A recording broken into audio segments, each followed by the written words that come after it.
Assalamualaikum warahmatullahi wabarakatuh. Sahabat Cinta Islam Channel. Muhammad adalah nabi dan rasul utusan Allah Subhanahu wa taala.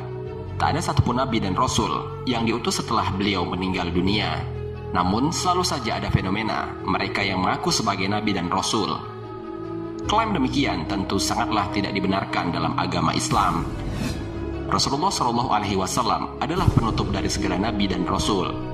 Ayat Al-Quran menegaskan fakta itu dalam salah satu ayatnya. A'udzubillahi minasyaitonirrajim. Bismillahirrahmanirrahim. Ma kana Muhammadun aba ahadim min rijalikum walakin Rasulullah wa khataman nabiyyin wa kana Allahu bikulli syai'in alima. Muhammad itu sekali-kali bukanlah bapak dari seorang laki-laki di antara kamu, tetapi dia adalah rasul dan penutup nabi-nabi, dan Allah adalah Maha mengetahui segala sesuatu. Quran Surat Al-Ahzab ayat 40. Dalam ayat lain Allah Subhanahu wa taala berfirman, "Wa ma Muhammadun illa rasul qad khalat min qablihi rusul." Muhammad itu tidak lain hanyalah seorang rasul. Sungguh telah berlalu sebelumnya beberapa orang rasul. Al-Quran Surat Ali Imran ayat 144. Nabi Muhammad memiliki keturunan berjumlah 7 orang. Hal ini sebagaimana yang dijelaskan dalam kitab Tarikh Al-Hawadis wa Ahwal An-Nabawiyah karya Sayyid Muhammad bin Alawi Al-Maliki Al-Hasani menyebutkan bahwa putra-putri Rasulullah SAW. 1. Al-Qasim, seorang laki-laki, anak pertama Rasulullah SAW yang dilahirkan dan meninggal sebelum masuk masa kenabian atau masa mulainya turunnya wahyu kepada Nabi Muhammad SAW. Ketika meninggal, ia masih berusia 2 tahun. Kedua, Abdullah, putra Nabi SAW yang disebut juga At-Thayyib dan At-Thahir. Ada pula yang berpendapat bahwa nama lainnya adalah At-Thayyib, bukan At-Thahir. Mengenai kelahirannya, ada yang berpendapat bahwa ia lahir ketika masuk masa kenabian, tetapi ada pula yang mengatakan kalau ia tidak pernah menemui masa kenabian. Ketiga, Zainab, anak perempuan Rasulullah SAW yang tertua, melahirkan anak yang bernama Ali dan Yahya, yang keduanya meninggal waktu masih kecil. Keempat, Ruqayyah, putri Rasulullah SAW yang diperistri oleh Utsman bin Affan. Beliau melahirkan seorang anak yang bernama Abdullah. Putri Rasulullah SAW ini wafat pada hari ketika Zaid bin Haris menyampaikan berita gembira tentang kemenangan kaum muslimin dalam pertempuran Badar. Kelima, Ummu Kulsum, putri Nabi SAW yang dinikahi Utsman bin Affan setelah saudarinya Ruqayyah wafat. Ummu Kulsum wafat pada bulan Sya'ban tahun ke-9 Hijriah tanpa memiliki anak. Keenam, Fatimah, putri Nabi SAW yang diperistri oleh Ali bin Abi Thalib. Beliau melahirkan anak yang bernama Hasan, Husain, Muhsin, Ruqayyah, Zainab, dan Ummu Kulsum. Adapun Muhsin dan Ummu Kulsum meninggal waktu masih kecil. Ketujuh, Ibrahim, putra Rasulullah SAW yang meninggal saat berumur 70 malam. Ada pula yang mengatakan saat berusia 7 bulan, dan ada yang berpendapat pula berusia 8 bulan. Putra-putri Nabi Muhammad SAW yang pertama, Al-Qasim, Abdullah, Zainab, Ruqayyah, Ummu Kulsum, dan Fatimah, dilahirkan di Mekah oleh istri Nabi yang pertama, yaitu Khadijah radhiyallahu anha. Semua putri-putri Rasulullah SAW pernah mengalami masa kenabian, masuk Islam, dan turut berhijrah ke Madinah. Adapun Ibrahim dilahirkan di Madinah oleh istri Nabi Muhammad SAW yang bernama Maria Al-Qibtiyah, seorang wanita dari Mesir. Semua anak-anak Nabi Muhammad SAW meninggal saat beliau masih hidup, kecuali Fatimah yang wafat paling akhir, yakni 7 bulan setelah wafatnya Rasulullah SAW.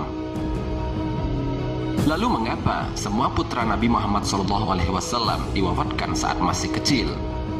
Simak ulasannya dengan menonton video ini hingga akhir.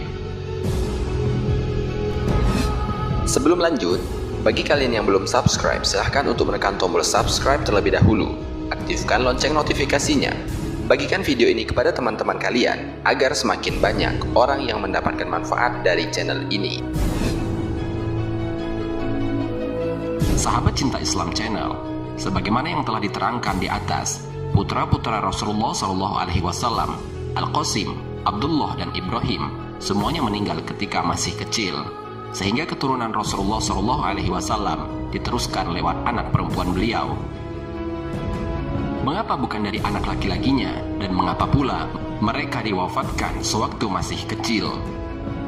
Ini karena Nabi Muhammad SAW telah ditetapkan sebagai Nabi terakhir, sebagaimana yang dinyatakan oleh Allah Subhanahu wa Ta'ala dalam Al-Quran surat Al-Ahzab ayat 40 yang artinya, tetapi dia adalah Rasul Allah Subhanahu wa Ta'ala dan penutup para nabi, dan adalah Allah Maha mengetahui segala sesuatu. Al-Quran surat Al-Ahzab ayat 40. Oleh karena itu, seandainya putra-putra beliau tumbuh dewasa, maka mereka hanya akan menjadi orang biasa dan tidak akan mungkin menjadi nabi. Padahal nabi-nabi yang lain mempunyai putra-putra yang juga menjadi seorang nabi. Seperti Nabi Ibrahim yang mempunyai anak Nabi Ismail dan Nabi Ishak, Nabi Yakub punya anak Nabi Yusuf, dan Nabi Daud mempunyai anak Nabi Sulaiman. Untuk itulah Allah Subhanahu wa Ta'ala mewafatkan putra-putra Rasulullah SAW agar kehormatan dan keutamaan beliau sebagai pemimpin, penghulu para nabi dan rasul, atau Sayyidul Anbiya wal Mursalin tetap terjaga. Walhasil, keturunan Rasulullah SAW diteruskan oleh anak perempuan beliau, karena orang perempuan tidak pernah menjadi seorang nabi. Nabi Muhammad SAW juga disebut sebagai Khotamun Nabiyyin, sebagaimana yang dijelaskan dalam Al-Quran surat Al-Ahzab ayat 40 di atas. Para ahli bahasa memberikan makna terhadap kata khotama dalam surat Al-Ahzab ayat 40 itu dengan al-istidsaku wal man'u, yang artinya memastikan dan menolak sesuatu. Dengan demikian, Al-Quran menyebut Muhammad sebagai Khotamun Nabiyyin, artinya pasti dan tidak ragu bahwa Muhammad sebagai nabi terakhir, dan menolak orang yang mengaku nabi di kemudian hari. Menurut para mufassir, ada 3 tafsiran tentang kata Khotamun Nabiyyin tersebut. Pertama, Khotaman Nubuwah atau penutup kenabian. Kedua, Allah Subhanahu wa Ta'ala menyempurnakan kenabian dari Rasul sejak awal sampai akhir dengan diutusnya Rasulullah SAW. Ketiga, Muhammad paling akhir di antara para nabi yang Allah utus. Ibnu Abbas, sahabat sekaligus ahli tafsir terkemuka di zaman Nabi, mengomentari ayat di atas, seolah-olah Allah Subhanahu wa Ta'ala berkehendak dengan firman-Nya, kalaulah Allah tidak menutup nabi-nabi dengan kenabian Muhammad, seolah-olah Allah berfirman, pasti aku jadikan seorang nabi di antara anaknya. Tapi Allah Maha mengetahui terhadap segala sesuatu. Mengapa dia tidak menjadikan salah satu anak Nabi Muhammad SAW sebagai nabi dan rasul? Karena memang Allah berkehendak Muhammad sebagai nabi terakhir. Salah satu logika yang digunakan Ibnu Abbas adalah bukti sejarah yang menunjukkan bahwa 3 putra beliau, 2 dari Khadijah, pertama Qasim, sehingga beliau SAW dipanggil Abu Qasim, lahir sebelum beliau diangkat menjadi nabi dan meninggal dalam usia 2 tahun. Kedua, Abdullah yang dijuluki At-Thayyib dan At-Thahir, karena dia dilahirkan dalam Islam, meninggal dunia setelah lahir beberapa hari. Ketiga, putra Nabi dari Maria Qibtiyah yang bernama Ibrahim, meninggal dalam usia 16 atau 18 bulan. Ibnu Abbas mengatakan, kalaulah putra beliau SAW hidup sampai dewasa, tidak mustahil di kemudian hari orang akan mendewakan salah satunya dan mengangkatnya sebagai nabi. Tetapi Allah menakdirkan tidak menjadikan seorang pun hidup sampai dewasa. Wallahu a'lam.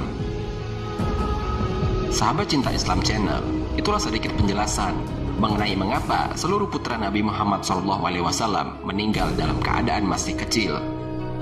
Semoga video ini dapat menambah pengetahuan bagi kalian semua dan menumbuhkan kecintaan kepada Rasulullah SAW. Wassalamualaikum.